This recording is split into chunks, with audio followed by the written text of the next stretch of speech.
the Sounds True Podcast Network.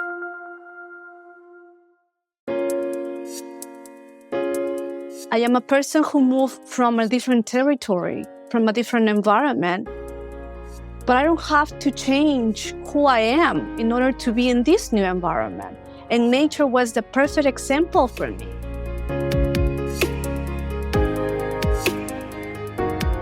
In this episode of Insights at the Edge, my guest is Lorena Saavedra Smith.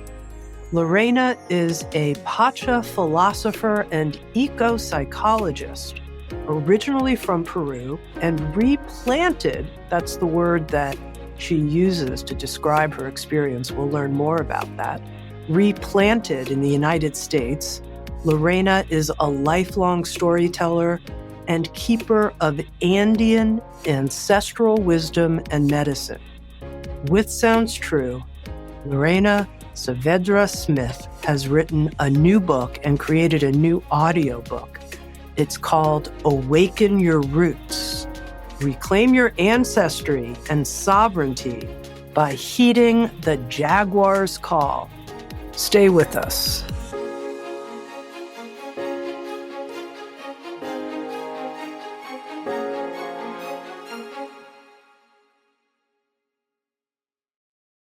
Lorena, welcome. Oh, Tami, it's so good to be with you. Thank you for the space, and I'm so happy to be here.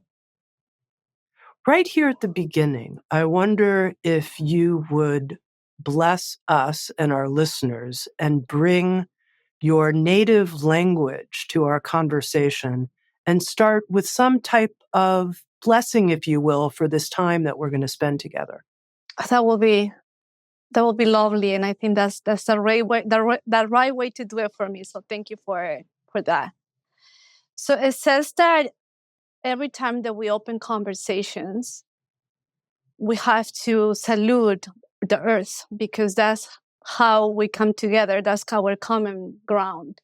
And today I would love to do that. I would love to salute the earth, but also salute the elements. And I'm calling today my wind, because that's kind of like the element that I relate to the most. So with that, I am going to blow 3 times, calling the 3 different dimensions of the worlds in Andean philosophy.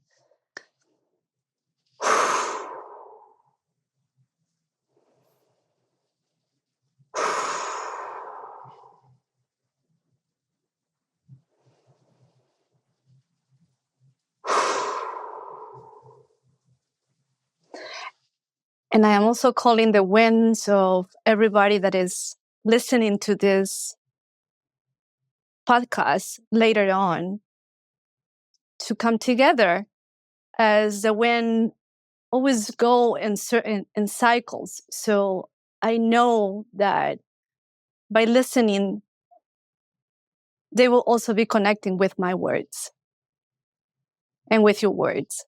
So may this time will be fruitful y que sea venidero también para aquellos que puedan escucharnos después, y que escuchen el saber de sus vientos. May the wisdom of their winds bring them peace and carry on so they can connect with earth. Beautiful. Thank you. Thank you. Lorena, you came to the United States in your early 20s. And as I mentioned in the introduction, you use this language of being replanted. Tell us a little bit about that, what it was like for you in your early 20s, and then the replanting process. I'm imagining that there was some kind of transplant shock, if you will, the way it's with plants at the beginning. So tell us a little bit about your journey. Yeah, so like many other migrants, I decided to leave Peru in my early 20s to look for a better life. And in my process of arriving to the United States, at the beginning, everything was new. Everything was like the movies, and I wanted my life to be like a movie as well. I was lucky enough to be in a very cosmopolitan city like New York City, I have my everything that I could live in New York, I did. And through the years after I arrived here, I started feeling that I was disconnected. And for many, many years, at least 10 years, I kind of push myself to be somebody else. Because obviously I wanted it to integrate with a new culture. I wanted it to be treated equally. I want my accent not to give me away, if anything. So for many years, I disconnected from who I was, and because I wanted it to be part of the bigger culture. So when I started doing my own reconciliation process, when anxiety started coming up for many reasons, it started surfing up. All the tools I was getting, including therapy, conventional therapy, and all the other techniques that I was able to experience, they gave me some type of support, but it wasn't until I realized that I was disconnected for something bigger. And in that moment, I realized that what I was craving was the reconciliation with who left Peru. And in that process, I started investigating what does that look like? And there was not a lot of material for that. So in my own reconciliation process is where the methodology of the book came along, which I understood, first of all, that how could I not belong into this equation of this new culture that I am adapting to if I am nature in itself? So I started finding ways to connect with nature. And through that, I found a sense of wholeness that up to today, I cannot explain, and nor I am supposed to explain. That's what it says that many of the indigenous cultures and traditions talk about some of this knowledge. It's not even for us to understand it. It's to just receive it and to take it and just feel it.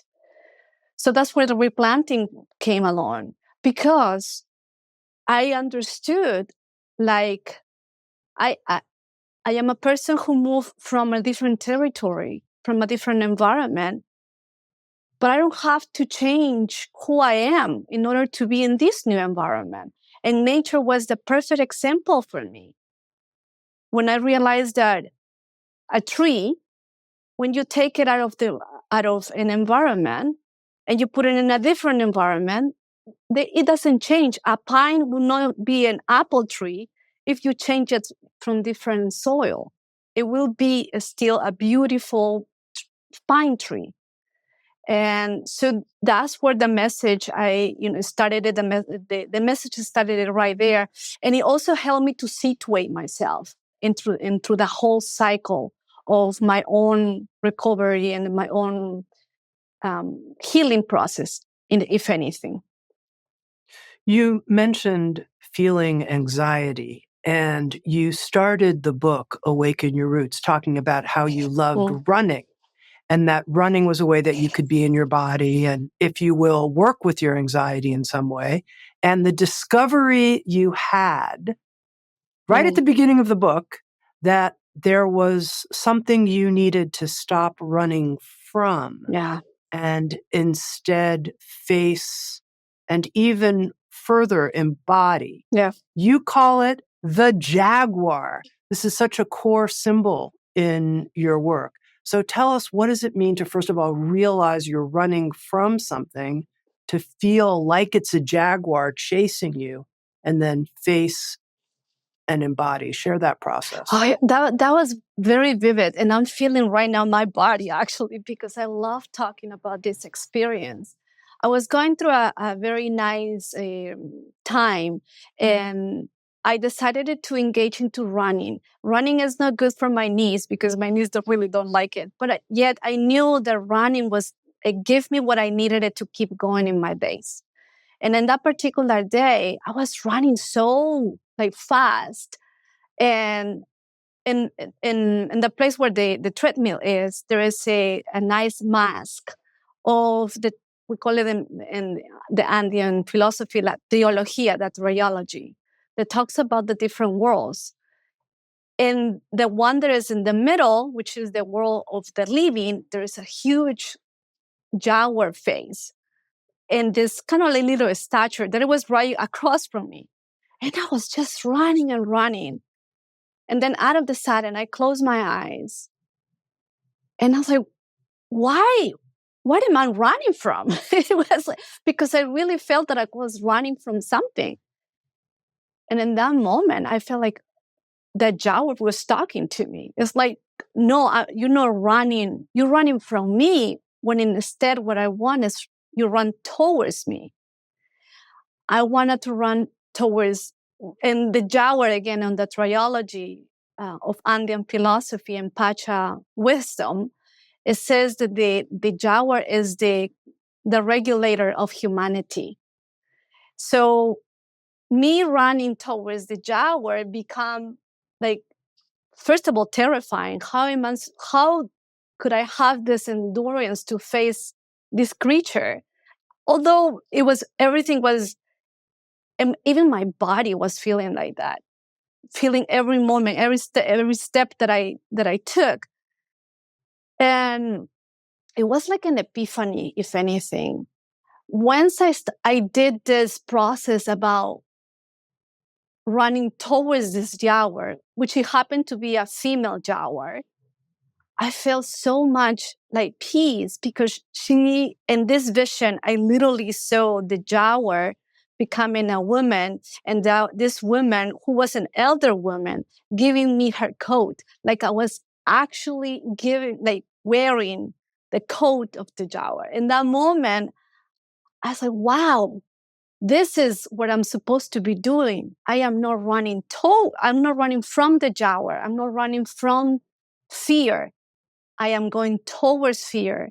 And from there, something else something magical, something extraordinary will come. And so after that, I did my whole investigation to find out that it says a lot of the stories that I ended up collecting from the elders is that a person who faces the Jaguar, it will never be a sane person. It will be, if anything, it will be a person who can change the trajectory of this person's life and her community. I imagine people listening, and I'm listening with this ear to fears that I have, things that I'm afraid of, and wondering this notion, I'm going to actually run towards some manifestation of that. And then I'm going to be eaten alive, Yeah. Lorena. And that's what I want to hear more about. I there's this promise of transformation, but what about the being eaten alive process? Mm-hmm. Yeah. Well, and again, when I decided to use the image of the Jaguar, in that particular day of that process, it was kind of like to me felt like the initiation of a long journey of investigation.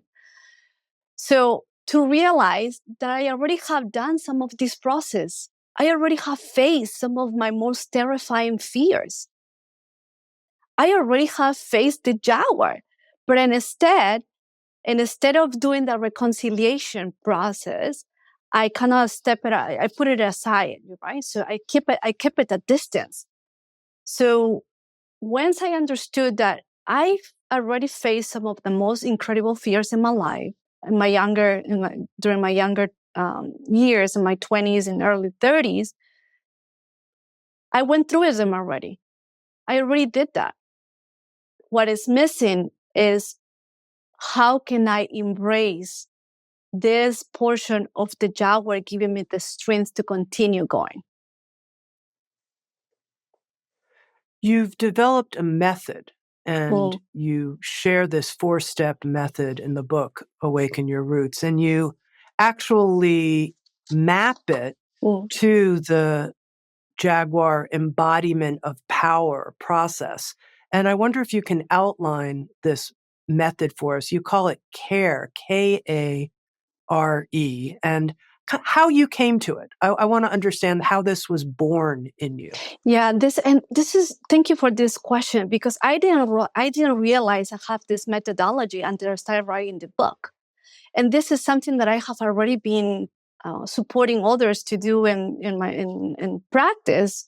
And so when I started lining up the book, I understood that, like, wow, this is actually a process that is, again, not only supporting me, but it's supporting others through the whole facing the Jaguar. And I took the elements of Andean philosophy into this whole equation. And so, first of all, is in the care is it starts for knowing, assessing, reconciling, and engendering. And so the first one is knowing. I wanted it to know. First of all, is knowing that I am nature in itself, that I carry the wisdom of the Jaguar, but also to know what happened.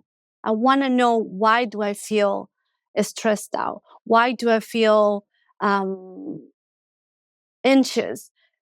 The second one is assessing. And here is this part is coming without judgment about some of the realizations that the way I'm feeling it probably is not even mine.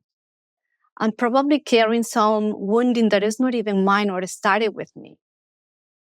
And here is where I bring the censoring part.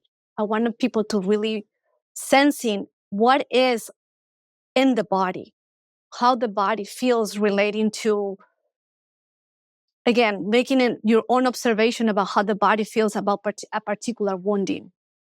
And then the third step will be the reconciliation. And this is kind of like the sweet portion of the process, whereas when you literally face the Jaguar and you allow the Jaguar care for you. And you're calling all the pieces that you left, because again, if I'm moving this information through the knowledge of Pacha philosophy, it's said that every time that we get in situations where we feel terrified, or there's something happened to us, our nuna or our soul is split.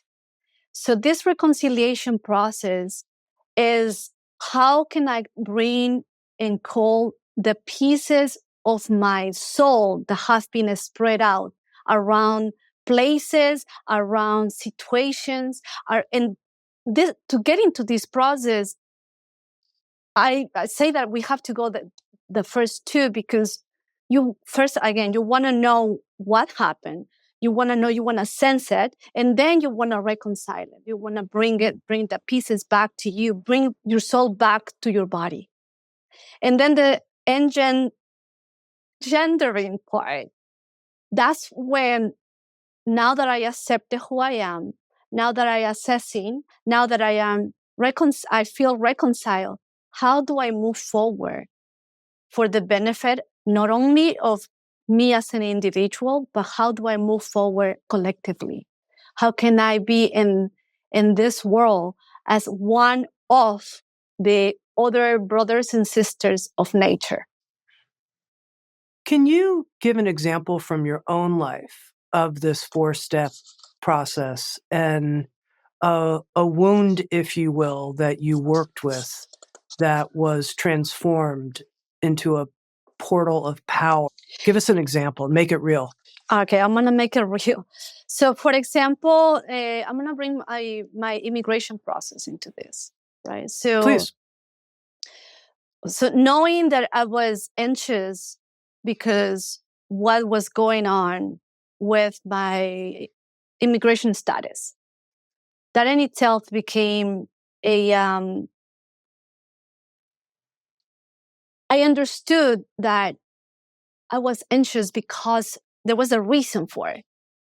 There was a reason for that. Then I move it and I assess it. I put it into my body. I was like, wait, what's going on? So I start feeling this anxiety is living in my body. My heart is palpitating. I feel incredible. I'm not in the space. I'm like living in the future, regretting what happened in the past and where did I live, but Peru, and I'm not in my body. So I need to bring it closer to my body now with a reconciliation process, which is, it sounds, it's like, I say that it's like the sweet portion of the process, but also can be very intriguing because that's when you're going to see the Jaguar, you see the wounding, you actually feel the wounding, and literally you like to surrender. You surrender. So I was like, well, I have nothing in my immigration process. I have two choices, right? So I can just continue moving forward based on what I have and accept what I have, and not let it go or let it be, but I only can control what I am right now. So when I accepted that I can be who I am in that particular moment, and I can start bringing the pieces of my soul together, I actually understood that my immigration process was, if anything, it gave me the awareness that I can bring the pieces of myself back together.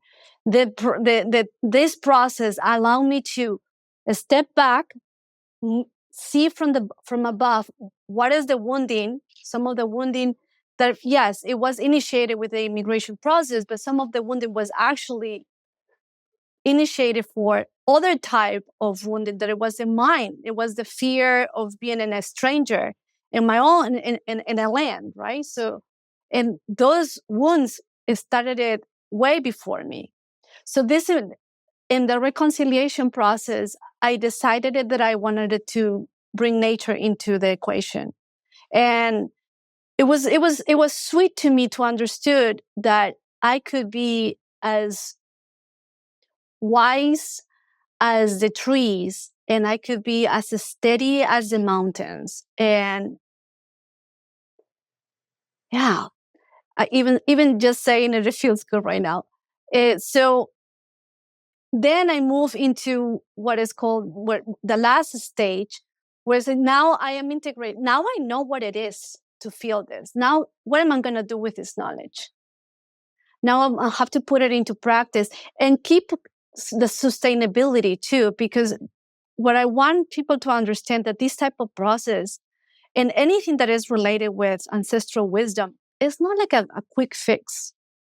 This is an ongoing process, right? So this is medicine that is given by nature, but this type of medicine was not created or given to us for individual healing. This is something that it has to be passed down in the collective, with respect, for sure.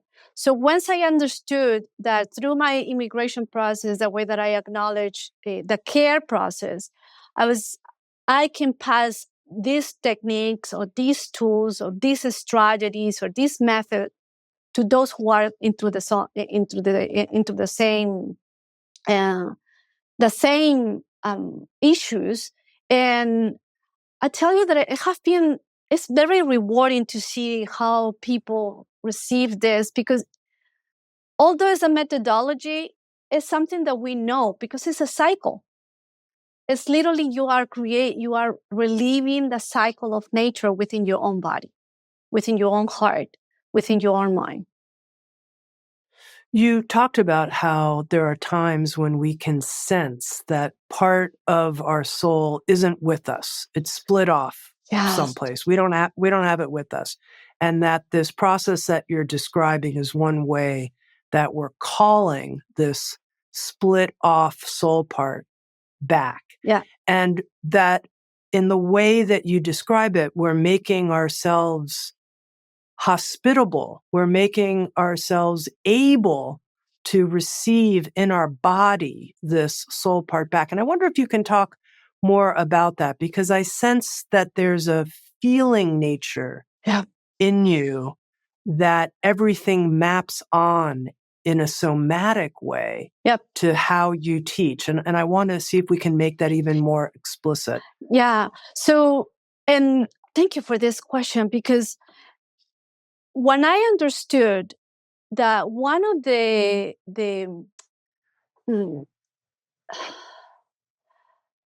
key core teachings of Pacha philosophy is that it teaches to be good humans for Mother Earth.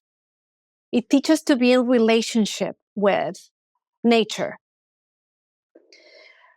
So when I understood that if I am nature, I'm part of nature. My purpose is to be here in this body, because this is who I am in this cycle of life. So the somatic experience that you're mentioning is something that I don't take very lightly when it comes to calling the Nuna back or calling the soul back, because we can do our process of calling our spirit or our anima that has been split up for many reasons. And one of them I mentioned earlier could be when we feel moments of frightening, when we feel, we call it el susto. When you feel, I will bring some of my relationship that I bring that with trauma. When there is some trauma in there, our soul detached from our energetic body.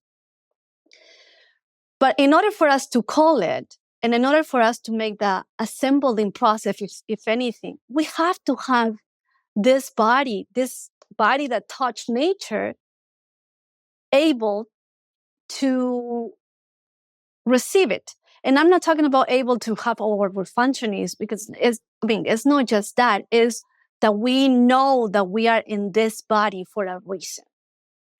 That we are embodying this body, the body that we are inhabiting right now for a reason. So we have to care. We have to care for this body, because we are a sample of the larger body, which is nature. So we are water, we are earth, we are wind, and we are fire, and we are I call it the consciousness of Pacha, time and space. So we are all the elements of nature. So our body, I don't want to keep saying we have to, but ideally that recommendation is for us to bring the nature, or let nature to be in our body, if anything.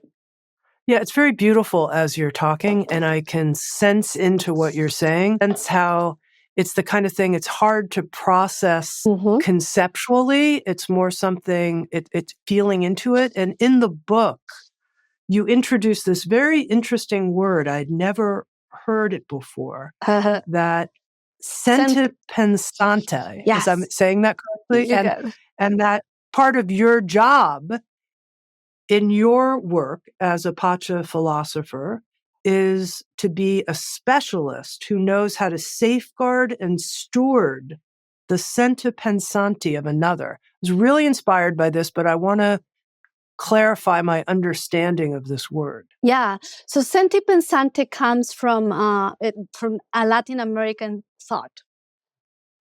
And why? Because when I was doing my research, and I talked to a lot of elders, not only in my family, but with different lineages and in the whole region of the Andeans and also Central America. One thing that keeps coming back is that the elders who I feel very grateful that they chose to relay some of the knowledge, keep mentioning about, we think with the heart. We don't think with the mind. So there was not this split between mind and heart. So the more I talk to them, it's like, wait, so when you're telling me that you feel it, I feel it with my head too. And to me, it was like a crisis because I was trying to understand what they were saying through, the Western mindset about the split of the mind and the heart and so on. And I couldn't process it. So when I found out that this line of thought that comes from that very Latin American process is senti pensante, is literally, we cannot split it. We feel sent. It is automatically. And yes, they might not follow, again, they might not follow the current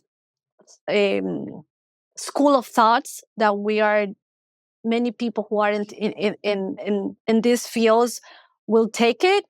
But that's how I found it, that it makes sense to all the knowledge that I was receiving from the elders. Heart and mind together, they don't split. You have to feel it first.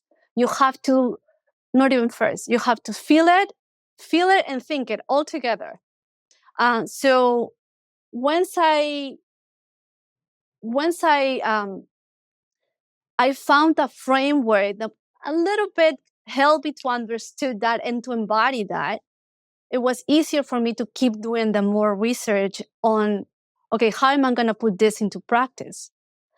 To find out that one of my maestros, when I was working in one of the villages in Peru, and deep in the mountains, he told me, you already been doing it because you're not thinking or questioning your nuna or your soul.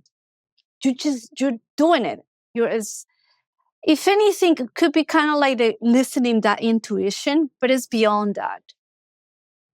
And some of this, and I want to acknowledge this because not only just for the purpose of the book and our interview together, but in general, for when we talk about recuperating ancestral wisdom, I want to invite people to take this with a different point of view.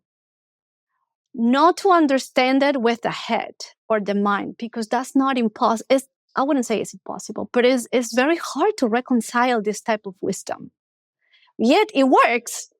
But when we try to find ways to encapsulate, okay, this process give birth to this process and this process, that is so hard to do. So my invitation is, if you're gonna invest time and effort into get into any type of ancestral wisdom, leave your mind alone. Let your bodies feel it. I say this to my clients a lot of times. I need you to be in essence connecting with another essence. Because you are in essence, you are water, you are fire, you are earth, you are wind. So when you do that process, I want you to be that. You are in essence connecting with another essence. And language and the way that we process sometimes doesn't fit. So I want you to be the wind. I want you to move like the wind, right? I want you to move like the fire. I want you to sing like sing and do stuff that are not necessarily coming from the conscious mind, if anything. Now, I think another healing example from your own life that I think would be very useful for people, and this is in the context of understanding this healing process that you outline, the care process. You talk about an early near drowning experience that you had in your life and how that was a type of split, a part of your nuna, your soul, left at that moment, and you called it back now in your life. Tell us about that. Yeah. So in my whole reconciliation process, that I work with a different maestros and maestras, there was something that was missing, and it was my connection with the waters. And through the reading of the Coca leaf, from one of my maestros. I say we, but he's the one who said to me that there's something happened when you, and how that memory was burned in my brain for the longest. I didn't even remember it. And so when So Lorena, let me ask you a question. You Yeah. said through the reading of a cocoa leaf, and I was like, I don't know what that is. I don't know what that means. What's the reading? What was he doing? Yeah, when I decided that I was going to really take to heart the knowledge of my abuelitas and my grandmothers and so on, I decided that I was going to look for a teacher that can teach me this wisdom. Although I came from a lineage from both of my grandmothers, who are very wise women who they used to heal with herbs and so on. I wanted something different. I wanted to learn more. In this process, I found this teacher who was able to, he reads the coca leaves as a way, like an oracle. Like many other in many other traditions, you use different elements. In the Andean and Pacha philosophy, we have specialists who happen to know the wisdom of reading the coca leaf as it, and it tells you what is happening in the spiritual world. So when that happened with this teacher of mine, is the reading of the leaves like tea leaves in a cup? Is it like that, or is it what's the process? Yeah, the process for that, and it really depends of each lineage. Because although we all belong, I want to say we all, people like myself belonging to the Andean region, each community have its own codes on how to process the philosophy or the thought in itself, the culture or the traditions. So in this particular tradition and in this particular lineage, this teacher of mine have a way to reading the coca leaf. And basically he picked 3 coca leaf first, very similar to what I did earlier, which I called the winds, right? And called the 3 different stages of the worlds, because in Andean philosophy we talk about the 3 different worlds: the world of the sentient beings, the world of the Jaguar, which is us, and the world of the underworld, in the world of the ancestors. So he did that, and then he take a bunch of coca and coca leaves, and then he just spread that coca leaf into we call it the micha, or the mantle. And based on that, he started reading. And obviously before that, he have done his own process to connect with the elements, to connect with the world of the unseen world. So when that happened is when he find out that, or made me remember, if anything, that there was something happened when I was a kid where my soul kind of split up. And it was because I initiated this. So it wasn't it was an accident, but it was also a personal responsibility. And yes, he did, because I lived closer to the water in Lima, in Peru. And my grandmother, she always say, if you go to the beach, we used to go to the beach by myself because we live like literally walking distances from it. And she said to me that day, don't mess with the beach that day. Don't go. I don't know. Maybe she knew. But I didn't listen. And I just went straight to the water, and the waters were very hungry. And here I was, the waters almost took me. And I was very young. I was 10 years old. So through this support with this maestro of mine, I remembered that.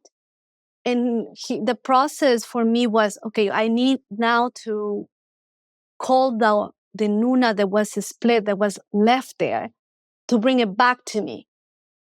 And for that, we did I call it sacred contract, or a ceremony that it took now to get there. And I want to make sure that people understand this. This is not a quick fix, or this was not a one-time thing.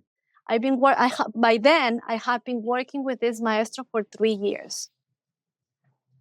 And I have been doing my but my work here and there to been collecting my Nuna step by step from different places.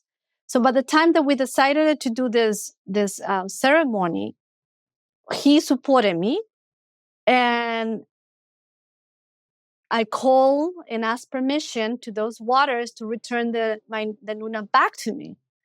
And what we find out, again, through the Coca leaves and through his knowledge of reading and listening in the unseen world, was that some of them, my Nuna will never, the Nuna that was there will never be returned back to me.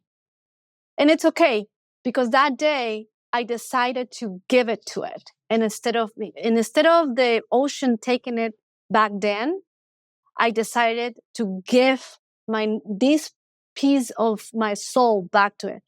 So I want to make a reference of what happened then, because I didn't know how frightened I was of the water and why I was frightened of the water until that day.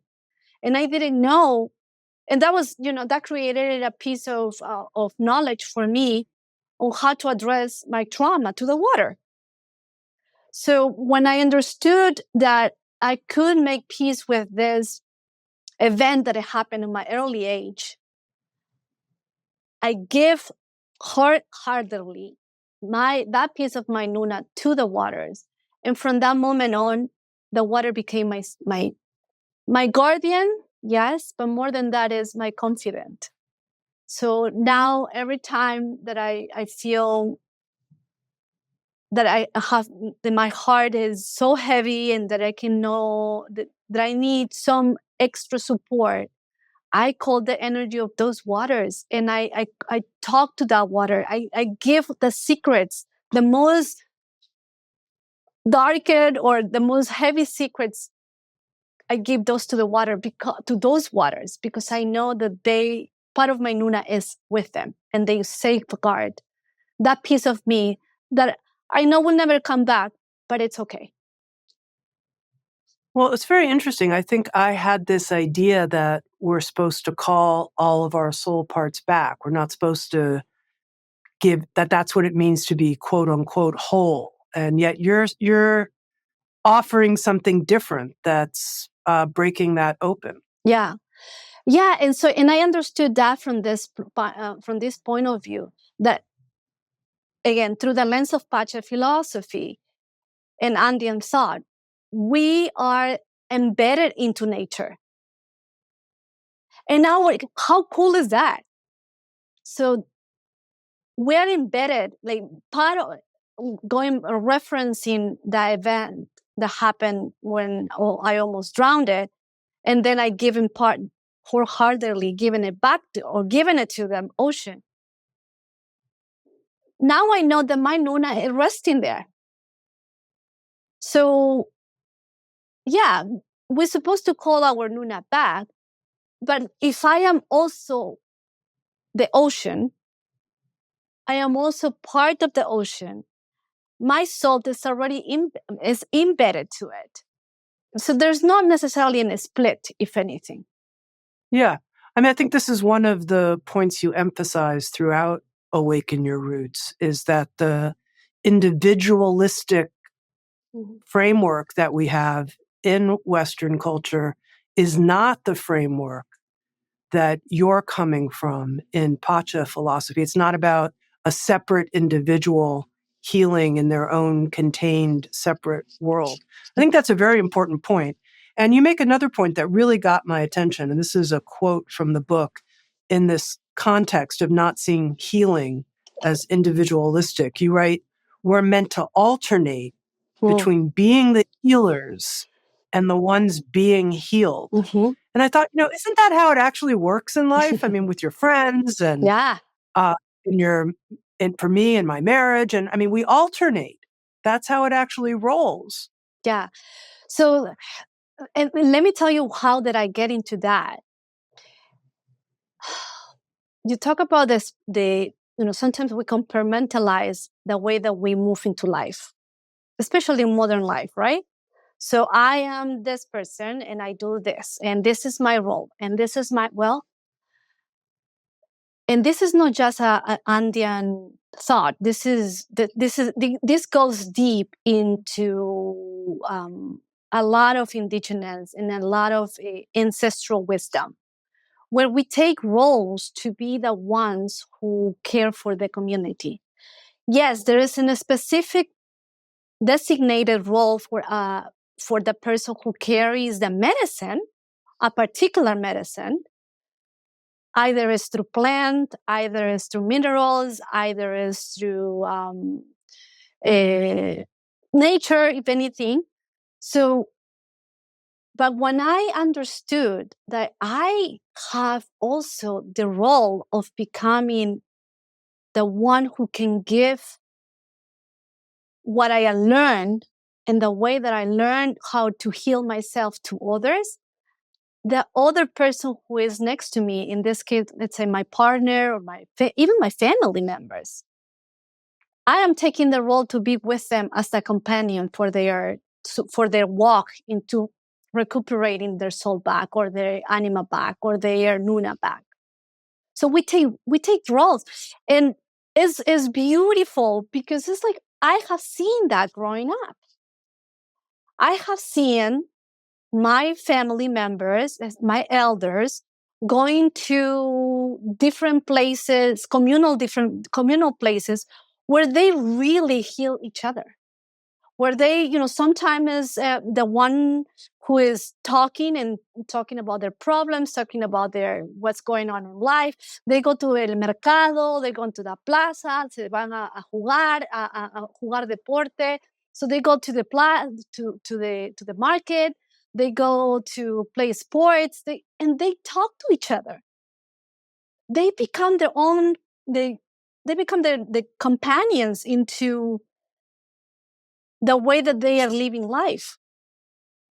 And they take turns. I have seen that, and I know that it works. And growing up, seeing this, especially in communities that are made out of women, my mom, my aunts, people in the neighborhood, I say, wow, this is great. Why are we not doing this more often? But, we, in modern society, we are we live in our own little silos, and we not open up to it. And the awaken call that I want for people to get in with this book is that we can become the person, the companion, the emotional companion person for the one that is next to you. Again, your family members, and eventually your entire community.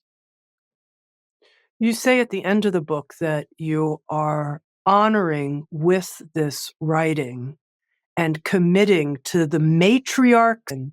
You see them on the horizon, and as you're offering the book, and I wonder, tell me who you see, what you see, these matriarchs. Oh my gosh, it makes me.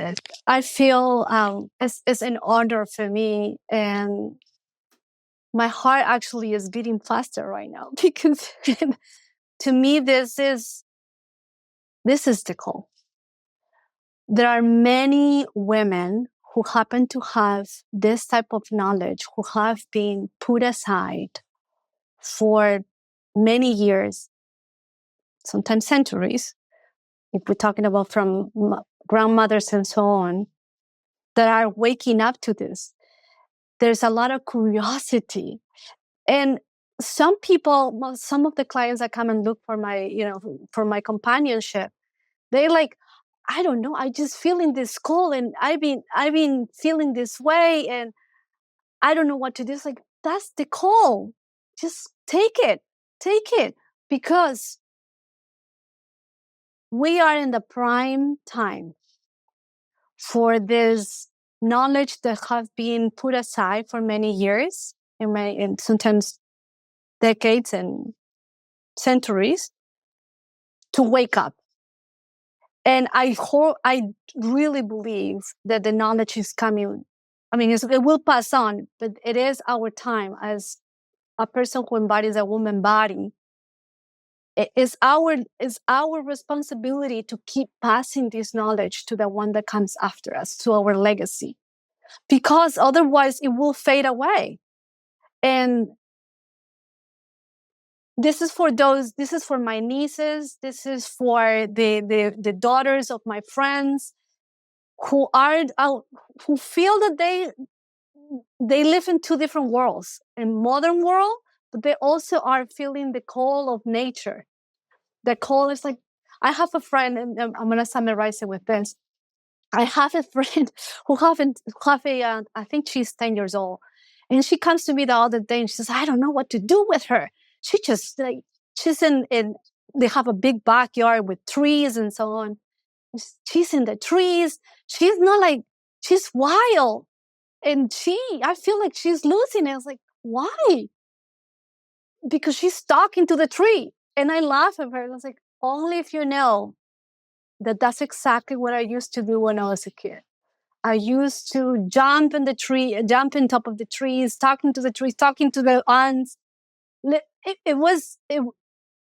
I didn't know it then, but now it makes sense. The way that I'm living life, now it makes sense. So I suggested it, and I said, just let it be, let her be, and ask if anybody in your family have this gift of talking to nature, because we need her. We need a woman like that who can actually host, listen, and deliver the message of nature. Lorena, I'm going to ask you just a direct question here, which is, when I attune to you and your mantle that you're carrying in the world, what I feel is such boldness and courage. Yeah. That's what I feel. And I'd like to know more about that from you, and on the inside, how you find that boldness and courage. This. Now you're showing us a blanket that has been, has this been knitted, or how has this been created? This has been knitted by one of my grandmothers. So the boldness and the courage that I carry doesn't come from me only and alone. And today I didn't braid my hair, but normally when I have when I go to places, when I know that I have to bring the future, the present, and the past together, I braid my hair. So when I'm braiding my hair, I also braiding the sorrows and the pains of my grandmothers, because their life was not easy. And so I'm standing in my feet today, living a very privileged life due to the efforts that they did. So I don't come by myself. I come with them. And there are moments where I feel terrified of doing stuff like this, because, I have been accused to being a rebel, and to be a disruptor, which in the beginning, it was like, I want to just I want to be a follower, but my inner nature doesn't allow me to be that way. So when I accepted that responsibility, my grandmothers are always walking with me. Not only them, the other women in my life who have had an intense and very difficult lives. So that courage that you seeing or you're feeling is just a mirror of those who are walking with me today, but the human eye cannot see. I've been speaking with Lorena Saavedra Smith. She is the author of the beautiful new book, Awaken Your Roots, Reclaim Your Ancestry and Sovereignty by Heeding the Jaguar's Call. And maybe we can end in a similar way that we began, Lorena. You mentioned that from your perspective, a ceremony is a type of sacred contract. And I wonder, this notion of making a sacred contract, what question you could ask each of us right now that might bring forth in a ceremonial way our own sacred contract that we can make right now, furthered by this conversation? I would say, how are you standing in the cycle of nature right now? And in the place that is hosting you, whatever the territory might be, have you done your work of connecting with the elements of that place, with the story of that place, with the life, the joy and the sorrow of those who were before you in that place? How are you moving forward in your modern life without leaving or with nature next to you? Have you listened to the wind through the trees?